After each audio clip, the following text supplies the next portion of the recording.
This video presentation is presented by Vermonters for Liberty, a nonpartisan organization dedicated to advocating limited constitutional government, personal liberty, non-interventionist foreign policy, fiscal responsibility, and active citizenship.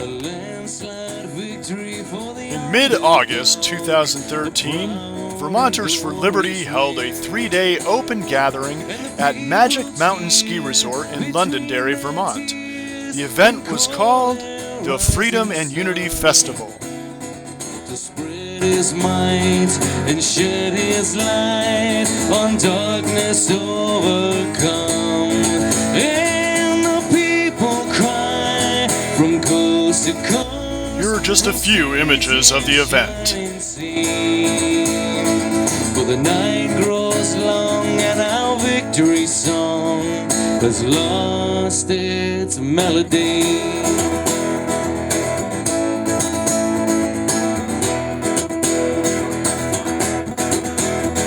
Now the future found on the TV set is clear and strong and bright. Though the world collapses beneath our feet, they swear that all is right. Though brown men drown in their prison cells and towers fall to dust, but no one questions the official word. In wicked men we trust. And the people cry from coast to coast, from sea to shining sea. For the night grows long and our victory song has lost its melody.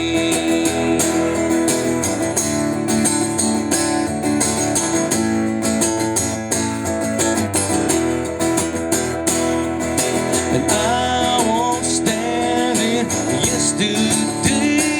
I believe in the here and now. There's a revolution coming. All you got to do is look around. So rise above the fear and take my hand. You're not alone. Keep holding on, and don't ever let go. All right, our first interview here at the Freedom Unity Festival 2013. Can you introduce yourself, please? Yes, my name is Stephen J. Howard. I'm president of Vermonters for Liberty. And what exactly is Vermonters for Liberty? Vermonters for Liberty is an activist organization spread around the state. We're a group of people committed to the concepts of individual liberty through personal activism and basically empowering the average citizen to give them the opportunity to not only influence the world around them, but to have greater liberty and freedom in their own life. Well, certainly the concept of liberty, and it sounds like the organization is nonpartisan. Does that have any specific partisan organizational connection? No, we're nonpartisan, absolutely.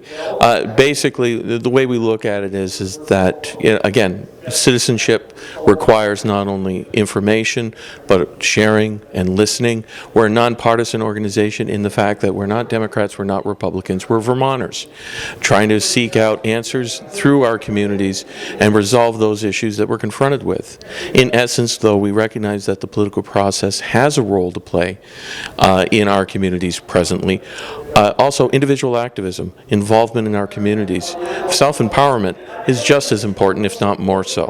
So our role, again, as a nonpartisan organization, is to basically help whoever needs our help in achieving liberty in their life. We all are united by a really central theme, which is we believe that through greater individual liberty, through an opposition to the police state, to the warfare state, to crony capitalism, to this concept that we leave it to others to solve our problems.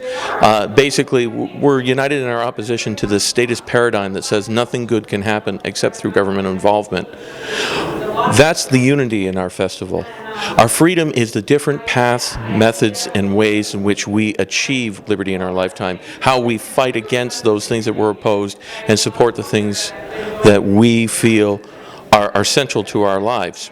So when you look at our schedule, you'll see that we have economic panels, we have digital self-defense panels. You'll notice that we'll have panels covering unschooling and alternative education, alternative medicine. We've also had a seminar by Joel Salatin, which is also our keynote speaker, dealing with organic agriculture, sustainability, but done so not from a national government standpoint of mandates, but quite the contrary, in opposition to those mandates. We have people from a variety of different locations, including Carla Garrick, president of the Free State Project, talking about their efforts to bring liberty in their lifetime to the great state of New Hampshire. We're going to be having later Michael Bolden, who is a founding member of the 10th Amendment Center, and he's going to be speaking on issues of personal sovereignty, state sovereignty, and how we can push back against this corporate-dominated government that occupies Washington. This is the first time we're actually integrating not only speakers, but also music, and we're trying to turn this into a fun event. This isn't a conference, this isn't a seminar, this is people coming together, enjoying good music, good food, and a good time while learning and sharing with one another. So my name is Alex Melville. I'm here at the Freedom and Unity Festival. Seen some interesting things on encryption and state banks. Some people have talked about what the Bank of North Dakota has done, and some people have talked about how we can make our communications more secure so people can't see what we're doing when we communicate with other people, when we share files, share information. I've been asked what liberty means for me. For me, liberty just means the ability to do what I want as long as it does not hurt other people, as long as it does not hurt the people that I'm close with, but really just the ability to shape my own life, shape my own destiny, make my own choices, as long as those choices do not hurt someone else. Is he going to be speaking later? He and I got to know one another really well in the same. Hi, I'm Jennifer Stella, and I spoke here today about vaccine choice and the fact that vaccine choice is a fundamental human right to choose what goes into your body, much like so many other things that we are currently trying to fight for in terms of the right to know and the right to give informed consent. So for me, liberty means the freedom to choose, the freedom truly to choose what goes into your body, and freedom of speech to speak out. So, thanks. For the evening program here on the main stage. To start off, V4L's own Paul Dame. Paul is one of our newer activists. He's been a tremendous help to this organization and a wonderful voice. I've had an opportunity to hear him speak several times. Really a great speaker, very inspiring, and I hope you'll find him that way too. Ladies and gentlemen, Paul Dame. Thank you. I just realized that's the first time I've been introduced as an activist, and I never really thought of myself as one, but certainly over the last year that's really become the case, and I've started to certainly embrace that, as evidenced by the fact that we're all here tonight. And so how's everybody enjoying the Freedom and Unity Festival? That's it? I sat at the admissions table all day and that's it? Let's try it again. How's everybody enjoying the festival today? There we go. That's a little bit better. I mean, it's kind of an interesting motto that we have here in the state of Vermont, freedom and unity, right? I mean, kind of seems like an oxymoron, right? Like what does freedom have to do with unity? You know, because on the one hand, you have freedom, you know, that wonderful, illustrious sounding word, you know, that inspires men and women to be everything that they can be everything that they want to be, without being hindered or slowed down by anyone else, being able to live according to their conscience, right? That's all and more and many other things encapsulated in that idea of freedom. But then on the other hand, we have this word unity, right? And it can kind of seem odd at first, unity being this idea of multiple people coming together as a single entity, acting as one. That same concept of individuality that we love about freedom seems to end up kind of slowly getting eroded in the way that we normally think about unity. So one of the things I wanted to talk about as we kick off the evening program here was how those ideas go together. Or really, should they go together? Was freedom and unity just some phrase that somebody thought of a long time ago when we came up with the state of Vermont, and maybe we should think about getting a new one? Or is it still applicable today? Do we still need freedom and unity today? And I think even the very birth of our state shows us a great deal about these ideas, or it gives some credence to the idea that maybe Vermont's kind of schizophrenic. Think about it. We were the only state to successfully secede from the Union, and what did? We joined it back again. Right? Freedom! We're separate, we're seceding. And then it's like, hey, we want to be number 14, please. It can seem kind of odd. As much as I love New Hampshire's motto, live free or die, I think freedom and unity is appropriate for Vermont. And I think part of that is it's no secret that we're a rural state. And one of the great advantages about a rural state is you can usually find someplace far enough away that your neighbors just kind of leave you alone. And I think there's a part of that I think everybody here really enjoys. It really goes across the political spectrum. Whether you are a hippie or a hillbilly, you can appreciate that idea of just kind of being left alone a little bit. And I'm sure if you've been here all day, you've heard a lot about freedom, whether it's economic freedom, whether it's healthcare freedom, a number of different kind of freedom. So I'm not going to talk too much about that, and I know that Joel and Michael are going to talk more about that later on. But I think what I want to talk about more is this sort of more puzzling idea of unity. And I think we need to start out by talking about what unity is not. Right? To act as one, we don't all need to think as one. We don't need to look as one or talk as one. We don't need to all have the same talking points, belong to the same Facebook group, the same religious group, the same ethnic group. We don't need all those things to be unified. Because even if we looked and talked and walked the same, that wouldn't be unity. That would only give us uniformity. And uniformity is actually really boring, I think.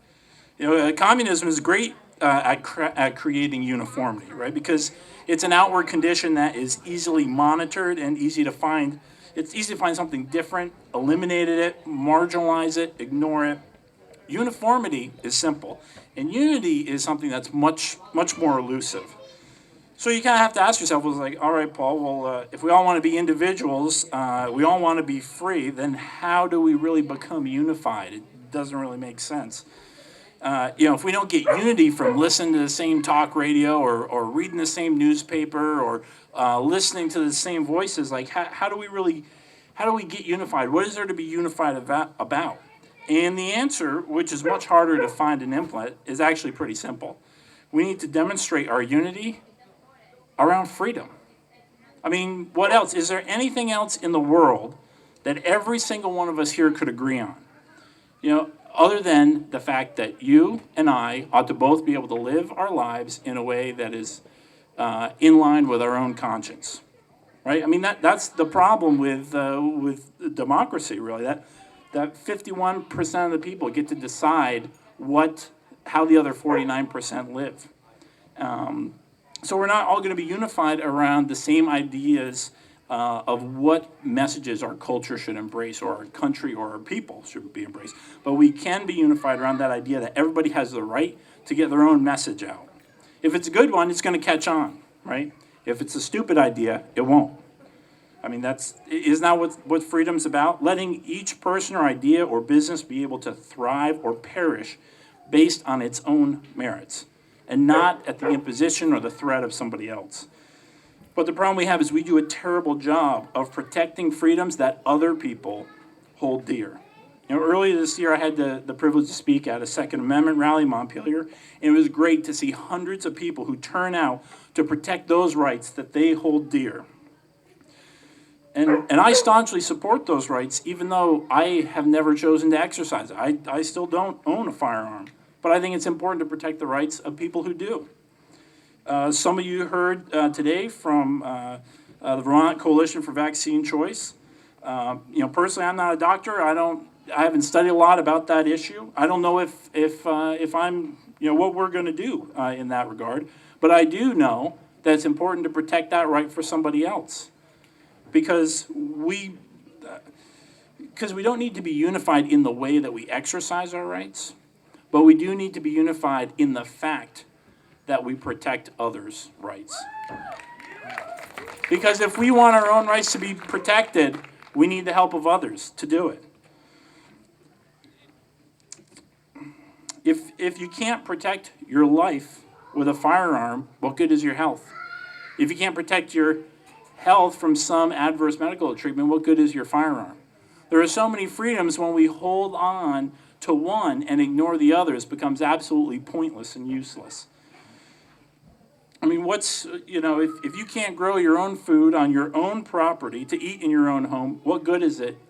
What good is it to have freedom of speech when you're starving to death? I really believe that's why our founding fathers here in Vermont wisely included this idea of unity along with freedom. I think they got it. I think we're a little dull, but they got it. And maybe it's because they had to give up their lives and their families and their property and their safety to earn it. But they understood, if you want freedom, if you want to have enduring freedom, you've got to have unity. Because what is freedom without unity to preserve it? To ensure that it's constantly protected. I mean, what kind of freedom do you really have if you're the only one who recognizes it, right? It's easy to think, oh, I'm off in my own place, I've got all these kinds of freedoms until the cops show up or until the tax man shows up. And all of a sudden you don't have them anymore. That kind of freedom is delusional. It's a bad joke. And that's why I think unity is so important to our freedom. Because divided we fall. The dangerous part of an individual liberty is that it's not hard for an entity to overcome an individual. It's not. And I think we all know this. And we can see this in so many court cases that are out there where an individual person is trying to do what they want to do with their own property, and they're just one person against the state, against the machine. And they usually lose. I wish it wasn't that case, but that's the fact. I still believe there's so many freedom-loving people in this great state that I had the fortune to be born into. And we haven't lost the freedom as much as we've lost the community that respected it. And I think that's part of the reason that we're all here today, and that we hope to continue to have events like this in the future, is we want to continue to build that community that respects and understands and promotes freedom. We've slowly given up to a community that seeks the public good without thinking about the public's freedom, without realizing that by eliminating the latter, we'll never achieve the former. Too often we think about what they should do to increase the public good. And I think another important aspect of unity is to realize there is no us and them. It's all us. Whatever we want them to do, whatever we think those people ought to be doing, it's us. You can't make that separation. We're all in this together. And so if you think, oh, this group over here or that guy, my neighbor, shouldn't be doing whatever he does with his property, that same principle applies back to you. We can't divide ourselves in the way that I think most often we think we can, because any law or principle or regulation that gets applied can ultimately be applied to us, and we need to recognize that there is no us and them. It's always against us. It's always prohibiting us, and it's only the issue or the timing or the circumstances that could change that. So I want everybody to think about unity every time you think about freedom. Think about how you can work with others to preserve and protect it. Think about freedom through unity. So in some cases, we have to win back those freedom, which we've too easily given up. And every time you hear about freedom being infringed upon, figure out how you can fight it. how you can work together with others who may use freedoms differently than you do, but will also fight alongside you. It's amazing to look back on our country's history and see the intense bickering and arguing that happened even in the honeymoon years of our nation's founding. You'd think that the people that banded together, gave up their lives and property to rid themselves of the oppressive British would have all been in lockstep in agreement on how to govern, right? We just know that wasn't the case. It's obvious they weren't. And that's because they had unity around the need for freedom and to protect it. But they didn't have uniformity on how to apply it. So I think we need to be willing to accept and enlist the help of people who disagree with you on a number of things, but understand the importance of freedom and how to apply it. You know, not every liberal hates America. Not every conservative is uneducated. You know, the fact is we're all too easily divided into whatever groups we think make sense. You know, we divide ourselves into politically and ideological camps, and we're unwilling to walk outside, to talk outside those, to make the alliances that we need to do. And I think that's one of the reasons that we're here today. We're hoping that there are people from all over the spectrum, and in the years to come, we want to see more and more. Because we recognize that the way things have been going, we don't have the freedom we ought to have. And we need a broader coalition of people that get it, that understand that your freedom and my freedom are the same thing. It's the same fight, and we all need to be in it together. Thank you very much. Next up is, well, basically a superstar. That's how he was sold to us. I'm not an organic farmer. I mean, basically, I don't get my hands dirty. I'm not even anywhere remotely close to a farm. So when we were lining up speakers for this evening, I was told by one of our organizers that, you know what we need? We need a superstar, and I'm going to get him. Next thing you know, 2 weeks later, I get a phone call from this person. She's so excited, I thought literally she was going to lose control of all, well, bodily function. Anyway, she said, we got him, we got him. I still haven't found out who it was. And then she said, well, of course, it's Joe Salatin. He's their superstar. I'm like, oh my God, really? And then began to learn more about the guy. And as time went on, I began to realize people who I wouldn't normally have associated as knowing anything about Joel really knew something about Joel. But the capstone for me is that a person I had served on a planning commission with, yes, that's you over there, hi, I actually put out there that Joel was going to be speaking, and next thing you know, I'm getting an email from her, oh my God, how do I get involved in this? How do I sign up? It's like, oh my God, really, you've heard of this guy? So anyway, a lot of you are here to hear him tonight. I'm really looking forward to hearing this because I've not had an opportunity to really sit in on anything. Mr. Joe Salatin.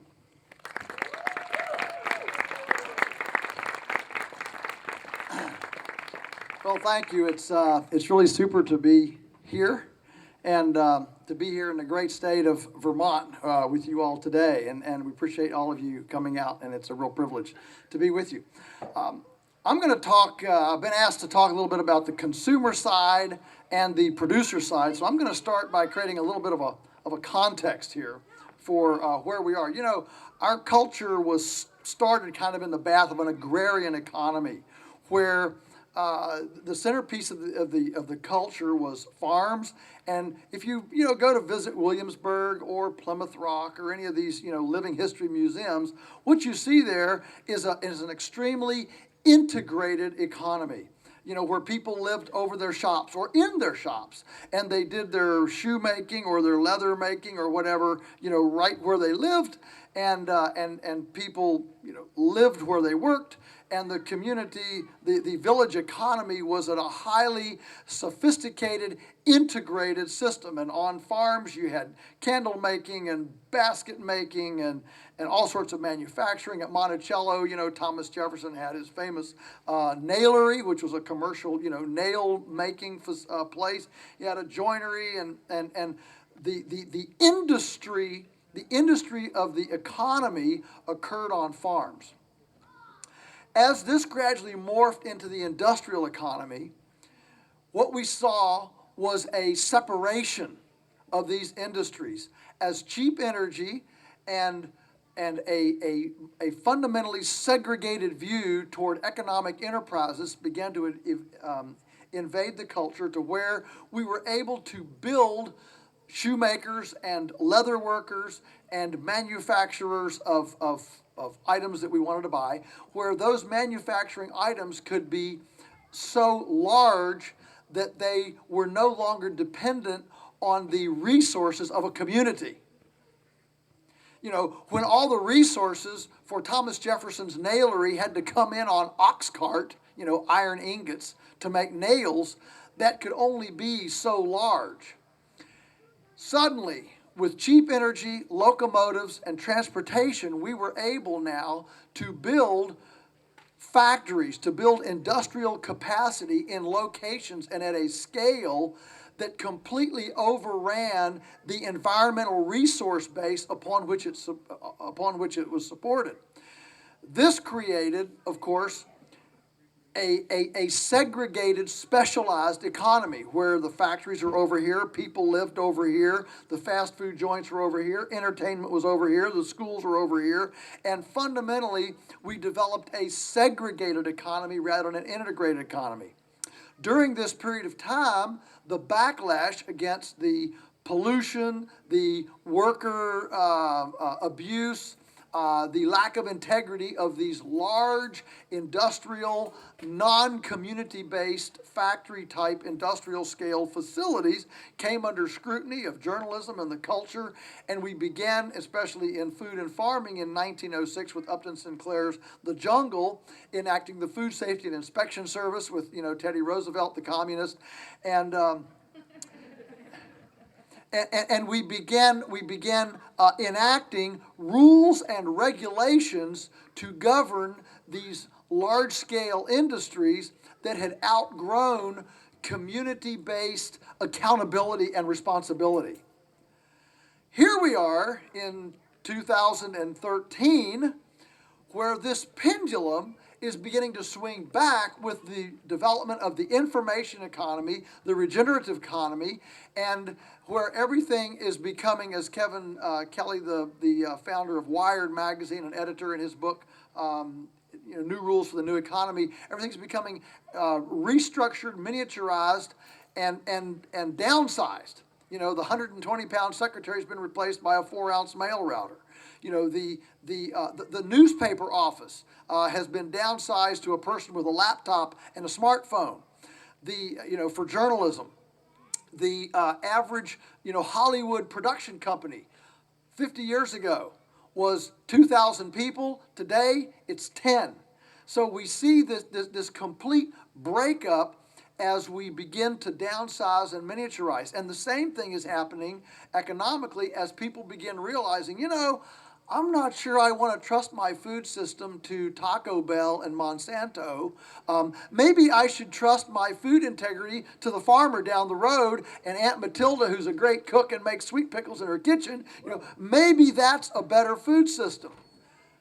And so as people begin opting out from homeschooling to alternative medicine, maybe I don't want to go to the accredited AMA physician. I want to go to a quack, like a homeopath or a naturopath or an acupuncturist or an iridologist or an herbalist or, all right, all of these. What this is a fragmenting of the industrial castle with the gunpowder of informational enlightenment.